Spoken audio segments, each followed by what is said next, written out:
kay banal. Ang ibig po sabihin ng holy o yung salitang banal ay kaiba. Kung sila'y magagalitin, ikay hindi. Kung sila ay nababahala, ikaw ay cool na cool. Bakit? Dahil ikay banal. Kaya nga ating unawaing mabuti, malinaw po ang Biblia,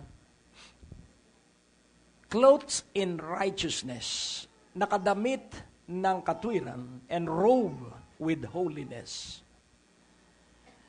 Ako po ay may panloob at ang tawag dito ay sando. Alam niyo po ba ang sando? Amen. So hindi ninyo kita yung panloob ko, pero kita ninyo yung barong ko. Amen? Kaya yung sando ko, yun ang katwiran na nakatago sa iyong kaibuturan ng puso. At yung iyong katawan, yun yung makikita kung banal ka o hindi. Amen po ba? Kita nyo ba ang barong ko? So yun po yung paglalarawan, clothed in righteousness and robe in holiness. So ang holiness po ay external, ang righteousness po ay internal. Kaya kung matibay ka't malusog sa iyong espiritu at kaluluwa, hindi ka po magta-trial on error because precise po ang salita ng Diyos. A dose or a measure of faith is always given to us every waking hour of our everyday. Sa bawat paggising mo, ikaw ay meron ng sukat ng pananalig na kailangan mo sa maghapon. Napakabuti po ng Diyos. Dahil habang natutulog ka, ikaw ay binibiyayaan na ng Diyos. Amen po ba? Kaya nga kung pagkagising mo, magbulay ka agad, magpuri ka agad, at ipad-uunawa sa iyo ng iyong espiritu kung ano yung natanggap mo habang ikay natutulog. Kaya napakahalaga po na gusto ng Diyos na ikay banal. At wala pong pwedeng sumira doon sa ibig ng Diyos sapagkat yung sasalungat sa ibig ng Diyos, dalawang bagay po. Sundin ang loob mo dito sa lupa para nang nasa langit. Pangalawang bagay, tupdin ang hangarin mo. Obey the will of God and accomplish the purposes of God. Kapag ikaw po ay nagsentro dito sa dalawang katotohanan ito, kahit po tumanda ka, hindi ka naghihintay ng kamatayan. Bakit mo hihintayin ng kamatayan? Ay kusa naman itong darating. Yung naghihintay ng kamatayan ay puro kamatayan na lang ang iniisip. Ulitin kong muli, lahat tayo mamamatay pero patagalin mo yung pagdating ng kamatayan sa iyong buhay, magpakabanal ka. Hello? It is a choice and a decision. Choose and then decide. Pumili ka at pagpasyahan mo yung iyong napili.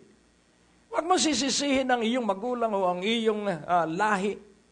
Sapagkat ang sabi ng Biblia, aalisin ko na ang sinabi ko noong una, na sa 4 na saling lahi ay aking ipatutupad ang aking pagpaparusa. Aalisin ko na ito. Kung sino ang nagkasala, siya ang aking parurusahan. Kung ang ama ang nagkasala, siya ang aking parurusahan, hindi ang kanyang mga anak. Kung ang anak ang nagkasala, ang anak ang aking parurusahan, hindi na ang mga magulang. Kaya nga ating unawaing mabuti, ang salita ng Diyos ay nagsisiwalat ng lahat ng katotohanan na magdadala sa atin sa malayang pamumuhay. At maunawaan mo na ikay malaya ang pamumuhay kung sa iyong pagsubok, ikaw ay nagdiriwang pa rin sa Diyos. Amen po ba? Sapagkat ating unawain yung pagsubok natin ay hindi katulad ng dinanas ng Panginoon na siya ay nagbubo ng dugo. Kaya unawain mong mabuti na ang pakikipaglaban natin sa ating sarili sapagkat ang hadlang sa ating pamumuhay na maalab sa Diyos ay ang ating sarili. Kaya unawain mong mabuti na kailangan mong mabuhay sang-ayon sa kalooban ng Diyos. Ulitin ko po, sundin ang loob ng Diyos. Obey the will of God. Ang pangalawa, accomplish the purposes of God. Iyo pong tupdin ang hangarin ng Diyos. At hangarin ng Diyos na ikaw ay pagpalain. Hangarin ng Diyos na bigyan ka ng magandang kalusugan. Hangarin ng Diyos na maganda ang iyong pamilya. Hangarin ng Diyos ay pawang kabutihan sa bawat isa sa atin. Ngunit, iilan ang nakakaranas nito sapagkat marami ay nakatingin ay kung saan-saan. Sapagkat ang sabi ng Biblia, looking unto Jesus, the author and perfecter of faiths. So, kanino tayo titingin? Kay Jesus. Sapagkat si Jesus lamang ang may totoong buhay.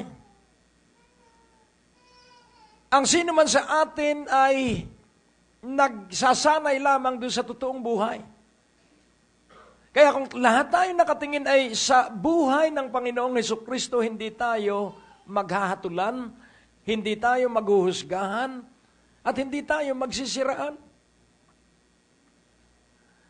Kaya nga ating unawain, bakit iniutos ng Diyos na ikaw at ako ay lumakad sa kabanalan? Sa Hebrews 12:10. Nais kong inyong maunawa ang mabuti. For they verily, for a few days, chastened us after their own pleasure. But He for our profit, that we might be partakers of His holiness. Kaya po tayo idinadaan sa disiplina. Kaya po tayo pinaparusahan sa ating mga kamalian para tayo makabahagi ng kanyang kabanalan. So that we shall all be partakers of His holiness. What is important to God is His holiness to be given to each and every individual person. Holiness. Sabihin mo nga, holiness. Ngayon, atin pong unawain sa verse 14. Ilipat natin sa verse 14 at ating makita. Sabay-sabay po nating basahin. Follow peace with all men and holiness, without which no man shall see the Lord. Ano po ang ibig sabihin ng follow? Sundin, sundan. So kailangan ang mithiin mo ay kapayapaan at kabanalan. Kung wala ang kapayapaan at kabanalan sa isang tao, hindi mo makikita ang Panginoon. At ang pinakamalungkot na kalagayan ng bawat tao ay kung hindi niya nakikita ang Panginoon. Nakita niyo na ba ang Panginoon? Nakita niyo na ang Panginoon? Of course, hindi mo siya makikita. Pero naalala po ninyo ang sinabi ng Panginoon nung magtanong ang kanyang mga alagad? Kailan ka po namin pinakain? Kailan ka po namin dinamitan? Kailan ka po namin dinalaw sa bilangguan? Ang sabi ng Panginoon, ano man ang ginawa ninyo sa pinakaaba ninyong kapatid, ginawa ninyo yon sa akin. So, kailan mo nakikita? Ikay may kabanalan kapag nakita mo ang pangangailangan ng iyong kapwa. That is the proof of holiness. Kayo po ba'y nalulungkot pag nakakita kayo ng taong namumulot sa basura ng pagkain? That is holiness. Kaya ikay nagmimithing yumaman, hindi na para sa iyong sarili. Nagkakaroon ka na ng isipan para magikang tulong sa maraming dukha. Kaya may dukha para ang kabanalan ay lumaganap. Ang sabi ni Judas, sayang po. Sana ipinagbili na lang yung alabastro ng pabango at ipinamagay sa mga dukha. Ano ang sabi ng Panginoon? Judas, ang mahirap ay lagi ninyong makakasama. Pero yung kanyang ginawa ay aalalahanin sa mga darating na panahon sapagkat ginawa niya ito sa akin. Ang mahihirap po ay hindi magtatapos sapagkat mawawalan ka ng ministry kung walang mahirap sa ibabaw ng lupa. Kaya mapalad ka sapagkat nadarama mo ang pagtulong. Kaya ako'y natutuwa kapag may humihingi sa akin ng pagkain. Gutom po ako, kuya, gutom po ako. At kahit sa maliit na pagkain maibibigay ko, ako'y maligaya na. Because it remind me of my obligation and responsibility and duty toward the needy. Nilikha po tayo para maging handang tulong sa iba. At sa panahon po ng ating mismong pangangailangan, dahil tumulong ka sa iba nung ikaw ay nasa kasaganaan sa panahon na ikaw naman ang mangangailangan ng tulong, 10 doble ang lalapit sa iyo para bigyan ka ng tulong. Amen. So gusto ng Diyos na ikay banal. Sabihin mo sa tabi mo, gusto ng Diyos na ikay banal. Sapagkat ang kapangyarihan lamang ay kikilos ay sa mga banal. Amen? So sabihin mo, ako'y banal. Kaya nga, unawain mong mabuti. Sa Matthew 5:48, ano ang sabi sa Matthew 5:48? Be you therefore perfect. Yun pong perfect at holy ay isa. Even as your Father which is in heaven is perfect. So ating tingnan po ang perfect sa word na mature. Mature. Kaya kung makikita mo, you are mature. Kaya hindi ko po makalimutan yung natutunan ko sa Farmers School ng South Korea. Since then, 1995 po yun. Isinagawa ko yung mga natutunan ko sa school na yun. At ang isa sa natutunan ko ay yung mag-aayos ka lagi ng iyong hinigaan. Kahit po sa hotel room ko, kahit po alam kong may mga gagawa nung aking beddings, kung paano ako humiga ng gabi sa hotel room ko, pag alis ko sa hotel kung may lakad kami, parang hindi hinigaan. Alam nyo, nag-iiwan ako ng magandang alaala doon sa mag-a-attend doon sa aking room. Na kahit paano, may isang marunong na tao na nakatira doon sa kwartong yon. Always leave behind a mighty testimony that you are Christian.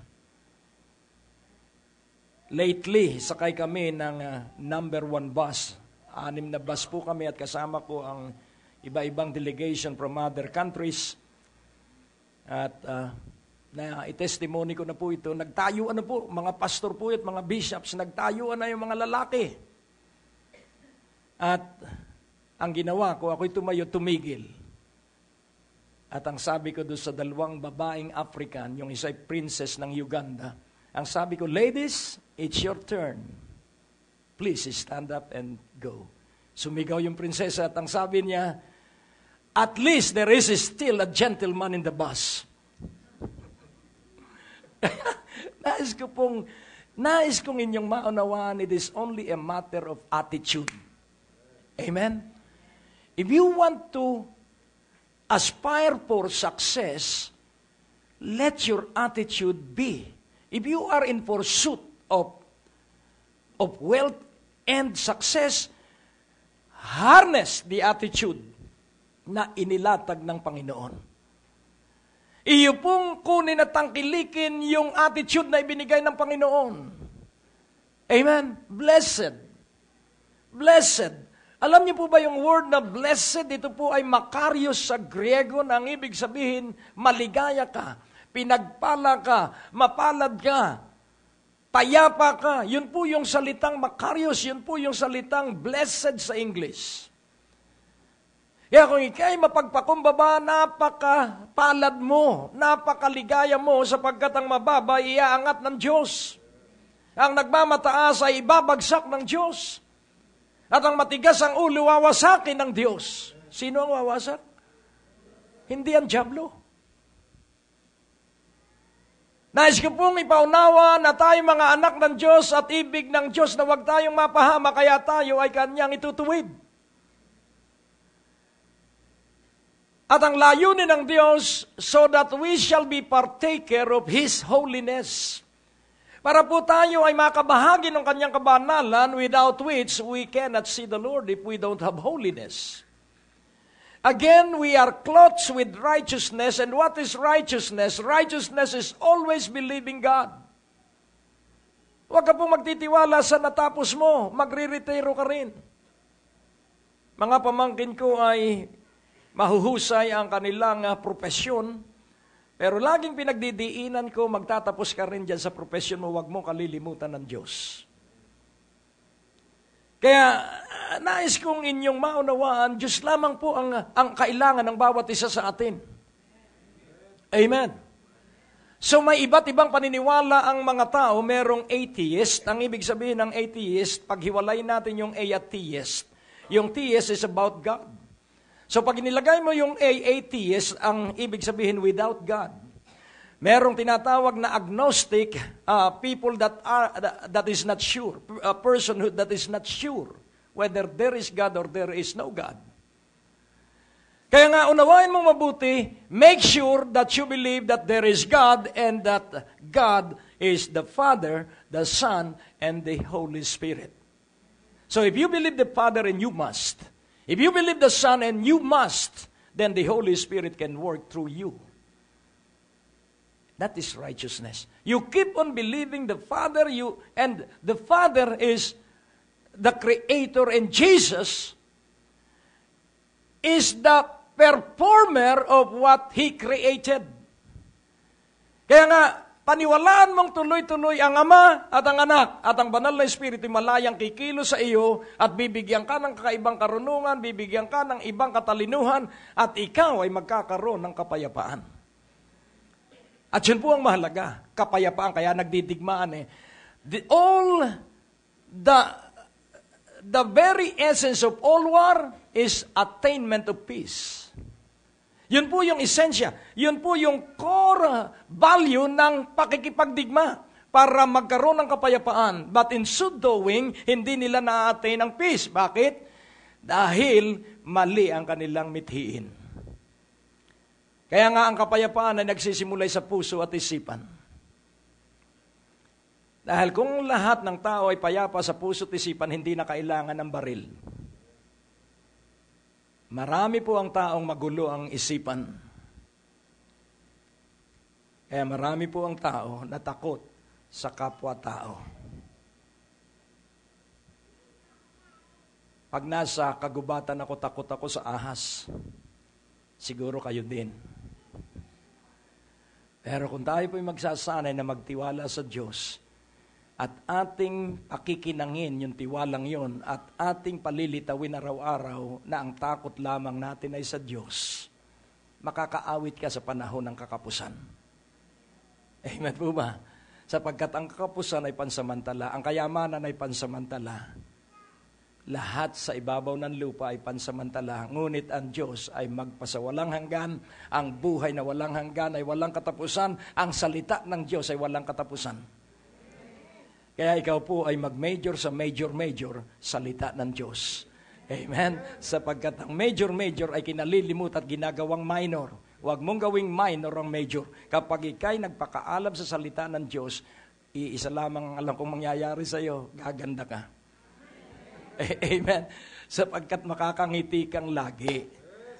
Nakukuha niyo po? Hindi ibig sabihin ay yung sang-ayon sa iyong mapamiling paghatol.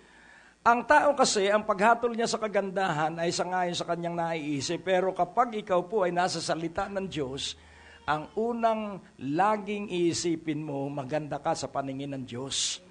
Na kahit hindi ka mapansin ng tao, ang mahalaga ay maganda ka sa paningin ng Diyos.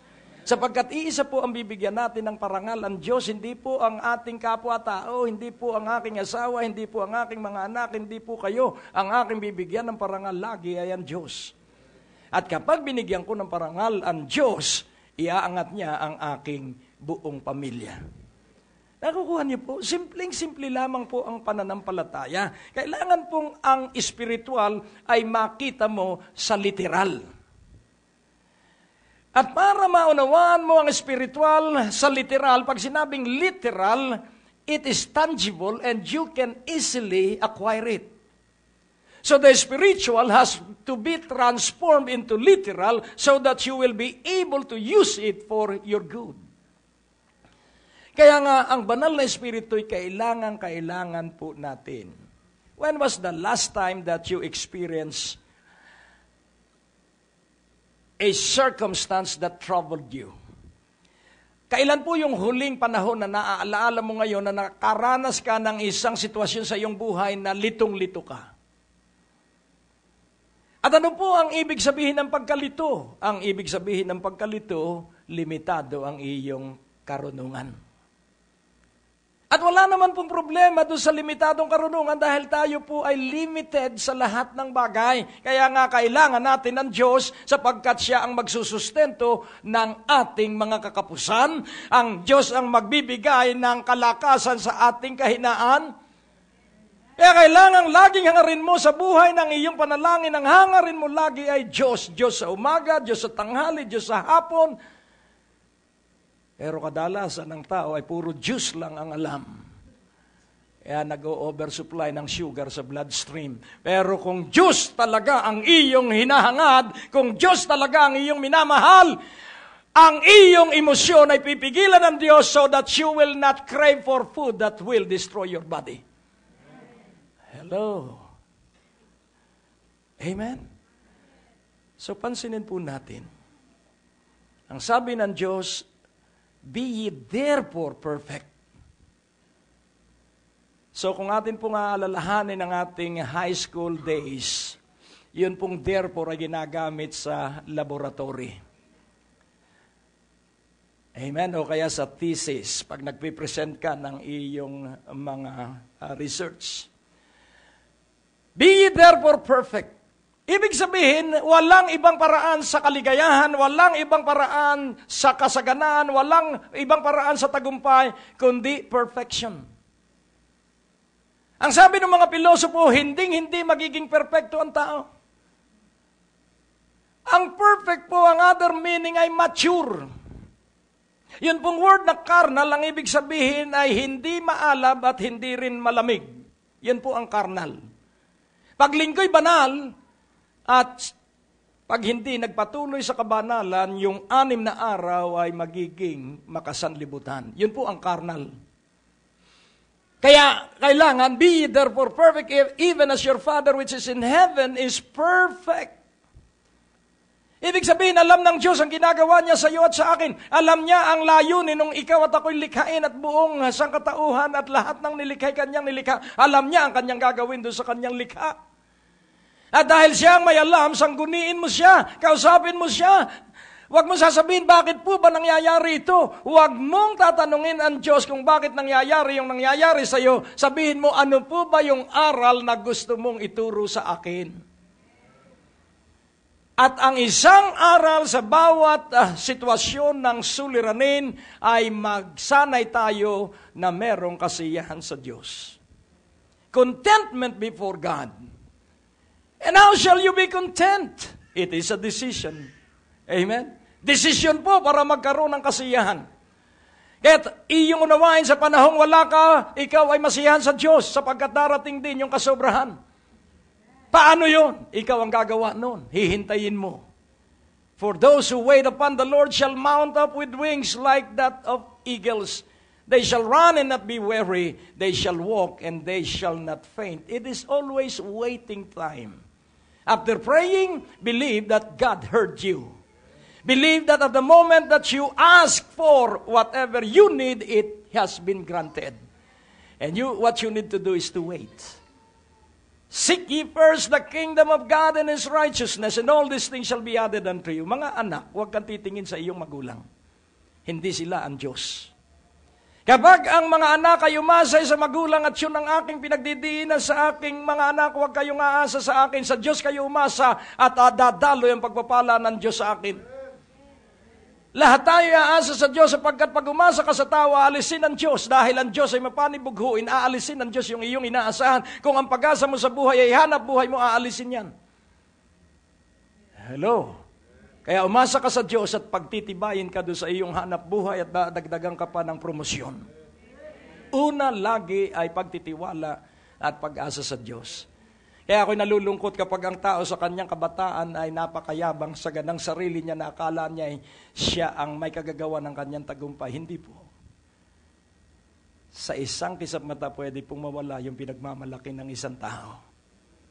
Pero kapag ikaw po'y laging nakatiwala sa Diyos, hindi mawawala yung mga ibinigay sa iyo ng Diyos habang ika'y nabubuhay. Ang Diyos po ay napakabuti. Ang sarap pong magsalita. Ang Diyos ay napakabuti. Napakagaan po. Amen. Marami akong problema pero wala akong pinoproblema. Marami akong pananagutan pero wala akong pinoproblema sa mga pananagutan. Sapagkat ang Diyos lamang ang may hawak ng lahat. Amen po ba? Sapagkat kung hindi ka magtitiwala sa Diyos, magiging ka pong acidic. Alam niyo ang acidic? Laging bugnutin. Laging reactive. At mapapansin mo na ikaw ay acidic pag nainis ka sa traffic. Yun lang ang isang napaka-simpleng test. Tapos tingin ng tingin sa relos at mahuhuli, di agahan mo sa susunod. Ang traffic naman, araw-araw yan Nakukuha niya, ganyan lang po kasimple. Dahil pag inabot ka po ng alas 5, sasabihin mo sa Pilipinas talaga, grabe, pumunta ka po sa Korea. At sa Korea hanggang madaling araw, traffic. Napakalawak na po. Meron silang mga tulay sa pinagdudugtong nilang isla. Meron silang subway. Meron silang train. At meron silang malalapad na kalsada. Pero traffic pa rin. Bakit? Kahit po palaparin pa ang mga kalye, kahit na po gawin pang 3 patong ang kalye, yan po'y hindi maalis ang traffic sapagkat walang tigil ang paggawa ng sasakyan. Nakukuha niyo po. Ganyan lang kasimple. Kaya nga unawain mong mabuti, magpakaligaya kay sa Diyos, hindi sa mga bagay na likha. Magpakaligaya kay sa Diyos, hindi sa mga bagay na pagpapala. It is not the blessing that is important, it is the blessor. Amen po ba? It is not the created thing, but the Creator. Kaya pag pinarangalan mo ang Creator, hallelujah, ikaiangat ng Diyos at ang iyong buong mga taon ay gugugulin mo sa kasaganaan at ang iyong mga araw sa kasiyahan. Maligaya po ako at ako'y Pilipino. At napakasaya ko dahil ang Pilipinas ang may pinakabulok na airport. And I want to identify with that. Nakukuha niyo po? Yung iba kasing Pilipino, pambihira talaga. Ayoko nang maging Pilipino. Aba, sorry ka kung ayaw mong maging Pilipino. Sapagkat paano mo makikita ang distinction ng maganda sa masama? Kapag gumanda na yung airport, magugulat ka. So, bakit ka magugulat? Sapagkat nakita mo nung pangit pa yon. Kaya nga, unawain mong mabuti. Dati naman, pangit ka Pero nung nagpapaganda ka na, gumanda ka na. Pero ang katotohanan talagang maganda ka na. Hindi mo lang tinanggap sa iyong sarili na maganda ka. The moment na tinanggap mong maganda ka, talagang kikinang ang iyong kagandahan at magliliwanag. Bakit? Because you believe in yourself. Yun po ang problema ng maraming tao, hindi nila matanggap na sila ay pinagpala ng Diyos. Mula pa nung ikay likhain, pinagpala ka na ng Diyos. Kaya nga ang sabi ng Biblia, sinong makauunawa na ang egg cell at sperm cell ay magiging matigas na buto? Hello? Isipin mo po, 2 piraso lamang na sperm cell at egg cell nagtagpo at nagmahalan at nagikang. Kung babae ka, aywan ko kung ilang Y chromosome o kung ano, ikay babae at siya na may lalaki, wala pong bakla, wala pong neutral. Ang linikha po si Adan at hindi po ibinigay ni Adan si Eva, pinatulog si Adan at hinugot sa tadyang ni Adan ang babaeng si Eva. Kaya po ang linikha ay si Adan at si Eve, hindi po si Adam and Steve. Na ginagawa ng marami, nagpapakasal ang mga bakla, ang mga lalaki at lalaki. At yun po ay sa kanilang ikawawasak. Kaya darating dahil nga malalaswa ang tao At hindi tayo dapat makula-pula ng kalaswaang yon. Hello? Darating ang puot ng Diyos sa panahong yon at yung masasamang tao ay hihilingin nila na sila'y mamatay na, pero sa loob ng 3 taon kalahati hindi sila mamamatay. Mapaparusahan sila na ang kanilang kataway na lulusaw ng dahan-dahan for the rest of the 3.5 years of the Great Tribulation. Kaya magpakabanal ka na. Amen? Magpakabanal ka na, sabihin mo sa iyong katabi. Hallelujah. Ngayon nating unawain, paano ka magiging banal? Hindi ka magiging banal sa sarili mong pagsisikap. Ito na po agad ang sasabihin ko, aawatin ko kayo. You cannot be holy by your own ways. There is only one way to be holy. Pero tingnan po muna natin. Dahil napakahalaga po na maunawaan mo na gustong-gusto ng Diyos na banal ka. At bakit gusto ng Diyos na banal ka? Para magawa niya yung lahat ng kanyang plano. Ano ba ang kanyang plano? Na ikay maging malusog sa iyong espiritu, kaluluwa at katawan. Ano ba ang plano ng Diyos? Na ikay maging mayaman, na ang kinabukasan mo'y maganda at matibay at matatag. Yun ang gusto ng Diyos. Pero napipigilan siya pag walang kabanalan sa isang tao. Ulitin kong muli, ang kabiguan at kahirapan ay dahilan sa hindi minithi ng tao yung gustuhin ng Diyos. Ulitin kong muli, sundin ang loob ng Diyos at tupdin ang layunin ng Diyos. Obey the will of God and accomplish the purposes of God. So, tingnan po natin sandali na sa lumang tipan pa lamang ay tinukoy na sa Leviticus 20 verse 7. Doon po ay iniutos na ng Diyos ang kabanalan. Sanctify yourselves therefore and be ye holy. For I am the Lord your God. So atin pong unawaing mabuti yung word na sanctify. Sanctify.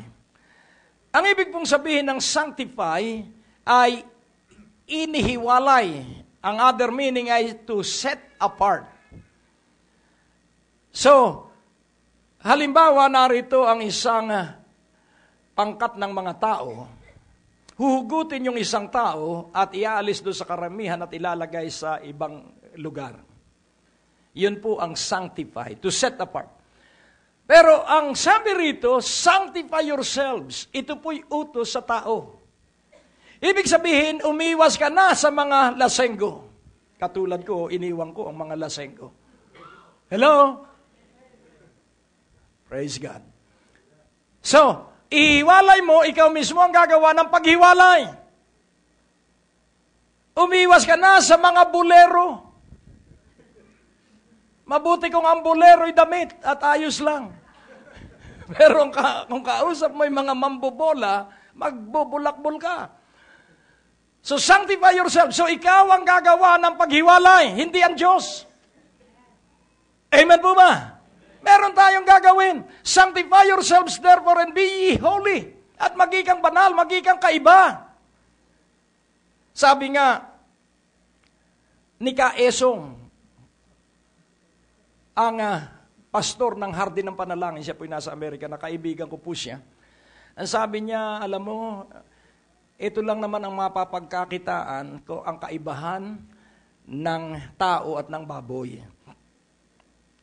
Ang tao, bago kumain, dapat nananalangin. Ang baboy, bigyan mo ng pagkain, sasabsabin agad yung pagkain. Kaya ang tao, kapag hindi nanalangin bago kumain, parang baboy. Hindi ko po makalimutan yung kanyang halimbawang yon. Kaya kung hindi ka nananalangin bago manalangin, baboy ka. Sabi ni Kaesong. Nakukuha niyo po. Kaya nga, sanctify yourselves therefore and be ye holy. Sino ang gagawa ng sanctification? Ikaw po. Pero bago po natin gawing banal ang ating sarili, binanal muna tayo. It is by the blood that we were sanctified. It is through Jesus Christ that we were sanctified. Tayo po inihiwalay na. Nung si Kristo'y ating tanggaping ating personal na Panginoon, tayo po inihiwalay na. Pero sa ating pagsasama-sama dito, hindi po lahat tayo ay magaganda ang ugali. Hello? Amen? Hindi po lahat ng tao sa simbahan maganda ang ugali. Pero hindi ka pahihiwalay sa kasama mo sa simbahan, ipakikita mo lamang ang tunay na buhay. At makikita nila ang kaibahan ng nabubuhay sa tunay na buhay. Iba ang kanilang dila. Iba ang pilantik ng kanilang dila. Hindi mo sila maririnigan ng negatibo. Nakukuha niyo po. Kaya nga, unawain ninyong mabuti. It is your part to separate yourself from the world. Sa 2 Corinthians 6:14, ipakikita ko po sa inyo, it's no use to remain in the world. Be ye not unequally yoked together with unbelievers. Atin pong siyasatin yung UN, unequally. At unbelievers. Unbelievers. Pag sinabing unequally, hindi kapantay. Tama po ba? Pag sinabing unbelievers, hindi kasama sa pananampalataya. Be ye not unequally yoked together. So, wag kang makipamatok o wag mong ipantay ang iyong sarili sa mga hindi mananampalataya. Sapagkat pagkasama mo hindi mananampalataya, lalaitin ang iyong pananampalataya. For what fellowship? So, pansinin po natin, fellowship. What fellowship hath righteousness with unrighteousness? Question mark, and what communion hath light with darkness? So, pansinin po natin, ang isang hindi mananampalataya ay madilim. Ang isang hindi mananampalataya ay wala sa katwiran. So, an unbeliever is unrighteous, an unbeliever is still in darkness. So, atin pong unawain, hihiwalay ka sa kanila. Bakit? Dahil kung hindi, magiging ka ring madilim. Payuhan mo sila at kung maniwala, nailigtas mo ang kanilang buhay. Kung hindi, baka naman ikaw ang mahikayat nila. Verse 15. And what concord? So, fellowship, and then concord, and then ano yung isa pa? Fellowship. So, ibalik natin sa verse 14 ulit. I-underline mo yung fellowship, and then communion, and then sa verse 15, concord. Hath Christ with Belial, and of what part hath he that believeth with an infidel? So, yung concordant part. So, ibig sabihin, hindi ka uunlad kapag ang kasama mo'y hindi sumasampalataya sa Diyos na iyong pinaniniwalaan. Hindi mo po sila hahatulan, kundi hayaan mong sa iyong pagtitiwala sa Diyos, makita ang kaibahan sa iyo at sa Kanya. Amen po ba? Kaya nga ating unawaing mabuti, kailangan po ang kabanalan. At ano ang mangyayari kapag nasa iyo ang kabanalan? Kung ikaw ay inihiwalay mo ang iyong sarili sa mga di sumasampalataya, sa Joshua 3:5. Ipakikita ko sa inyo kung ano ang mangyayari sa inyo kapag ikaw ay nasa kabanalan.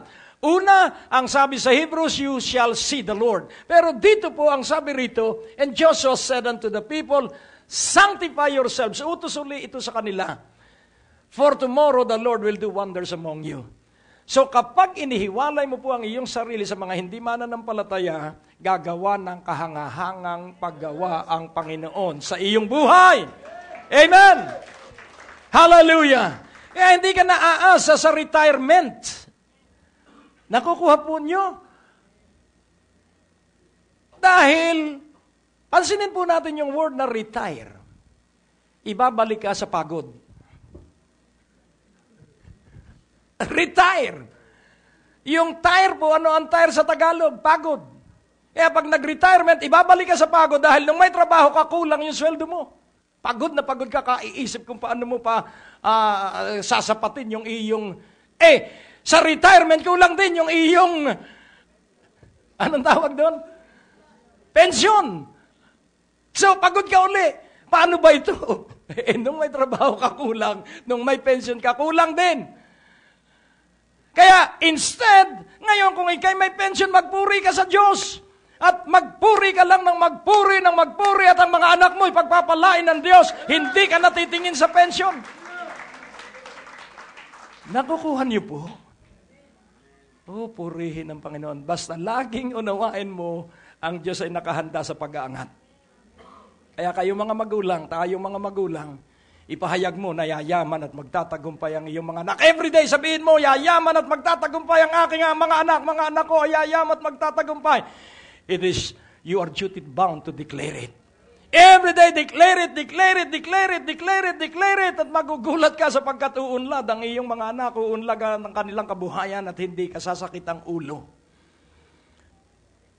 Hallelujah. Ngayon, akin pong nais na ipaunawa sa iyo. Jesus is our holiness. First, be holy. Ito pong ballpen, hindi pwede itong maging iba. At itong ballpen po, ang bisyo lang nito ay sumulat. Pag hindi na ito sumusulat, itinatapon na. Ewan ko kung ipinipreserve ninyo para memorabilia ninyo yung inyong ballpen. Palagay ko itinatapon nyo rin. Ano po? Kaya nga ang layo ng pagkalikha sa atin ay upang makita ang Diyos sa ating buhay. Paano makikita ang Diyos sa ating buhay? Sa panahon ng pagkakasakit, nakangiti pa rin tayo. Ewan ko, gawain ko yon. Pag may pakiramdam ako, hindi ko pinaalam sa kasambahay ko, sa Diyos ko pinaalam sapagkat siya ang aking dakilang manggagamot. Tanungin ninyo ang aking kasambahay, hindi nila ako mariringgan ng haroy.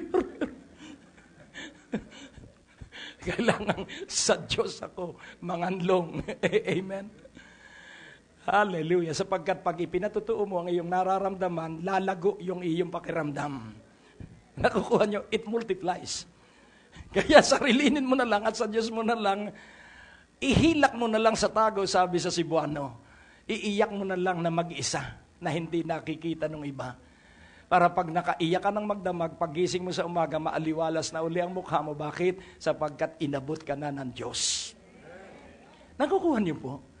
Mayaman ka hindi mo lang tangkilikin at tanggapin.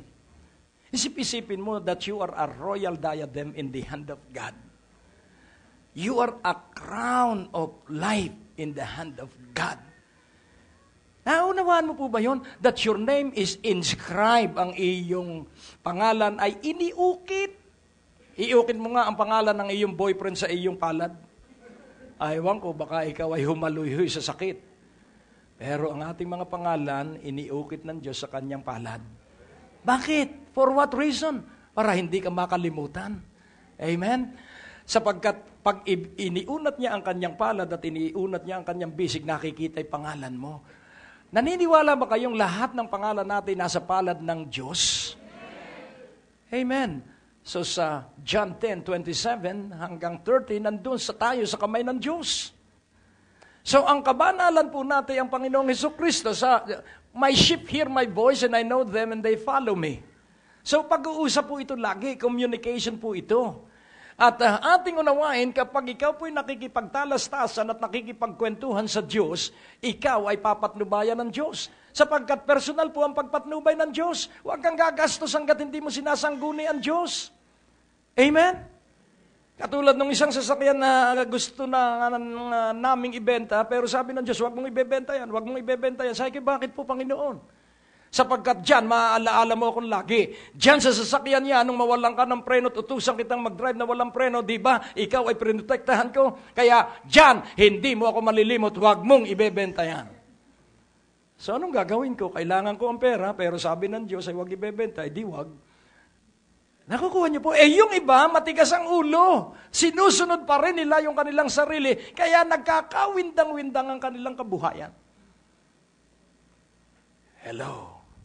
Ang liwanag ng sabi ng Diyos sa Psalms 32:8, siyang mamamahala sa iyo, anuman ang nangyayari sa iyo. Ano po ang sabi rito?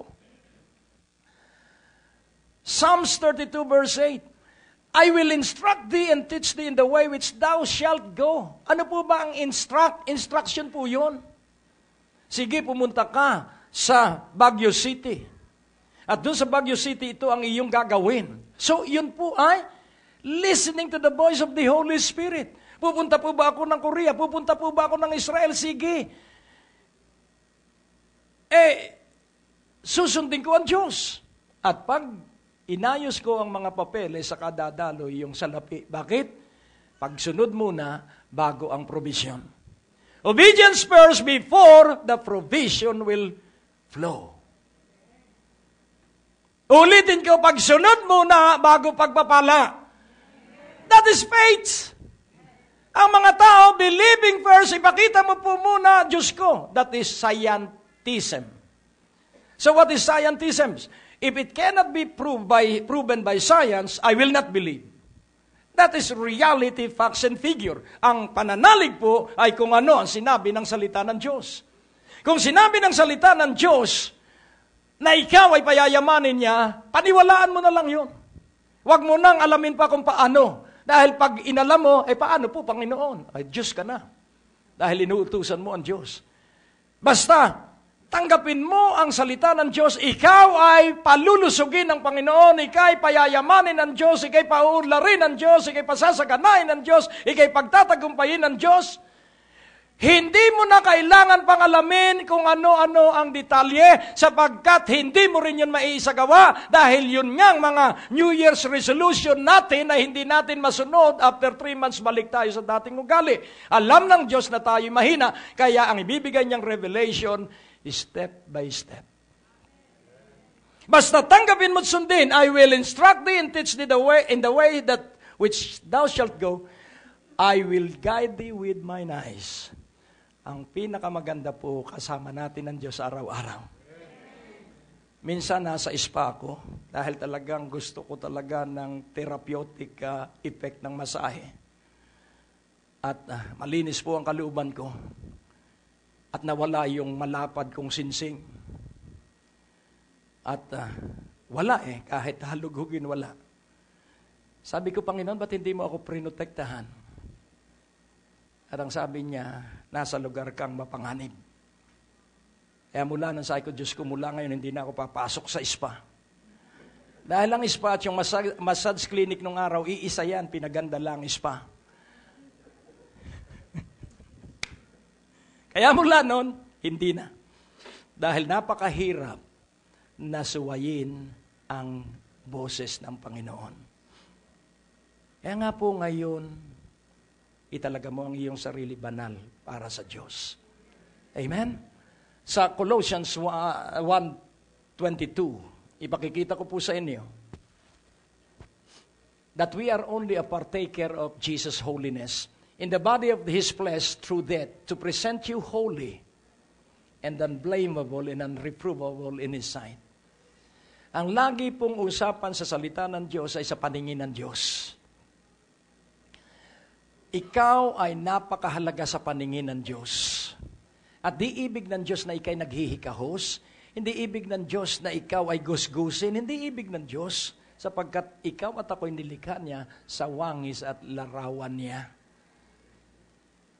Kaya po ang aking i-request sa inyo, please, ipakita mo sa Diyos na ikaw ay banal. Hello. Amen? Bakit? Sapagkat sa kabanalan lamang makagagawa ang Diyos. You are a chosen generation. Hinirang ka po. Dito po tayo magtatapos sa 1 Peter 2:9. So ang gagawin mo, ipaniwalaan mong ikay banal. Huwag kang gagawa ng anumang balak na hindi mo muna kinausap ang Diyos para hindi ka mapahamak.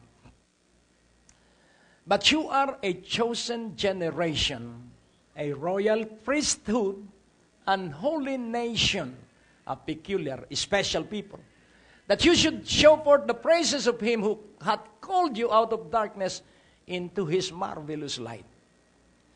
Show forth. So ito po ang magiging resulta ng paglakad sa kabanalan. Maipakikita mo ang kanyang mga kapuri-puring katangian. Ay, born again pala yan, kaya maganda ang ugali. Ganun ba kaya pala hindi bugnutin? Dahil yan pala'y born again. Ay kadalasan ngayon, pinagtatawanan ng born again. Born again ba yan? Kaya mahirap. Hello? Hindi po ganun ang disenyo ng pagiging anak ng Diyos. You are a chosen generation. a royal priesthood. Ano po ang priesthood? Ikaw tatay, ikaw nanay ang naggugugol ng oras para ipanalangin mo ang iyong mga anak, manugang at mga apo. Hello? That is priesthood.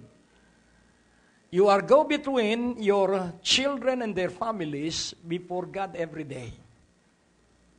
Amen po ba? Amen. An holy nation, people, this is a congregation of people who believe God. People who desire always to please God.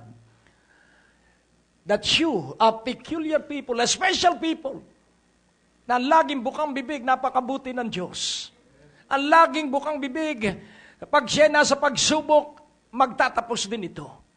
Pag nasa kakapusan, darating din ang kasobrahan sa aking buhay. Amen po ba? That you should show forth the praises of Him who had called you out of darkness into His marvelous light. Ikaw po ay hinihintay ng mga kamag-anak mo na makita sa iyo ang liwanag. Kaya lumakad ka sa kabanalan. Bow down your head. Desisyonan mo ngayon. Diyos ko, itong kabanalang nasa bawat isa sa kanila ay tangkilikin nila. Sapagkat mula sa kabanalan ni Jesukristong nasa kanila, itong kabanalang ito ay magliliwanag sa paligid nila.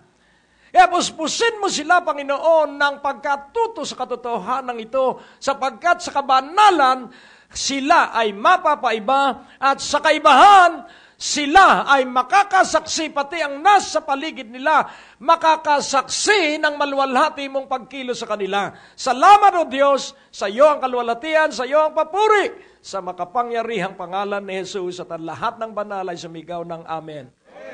Amen! Hallelujah! Purihin ang Panginoon.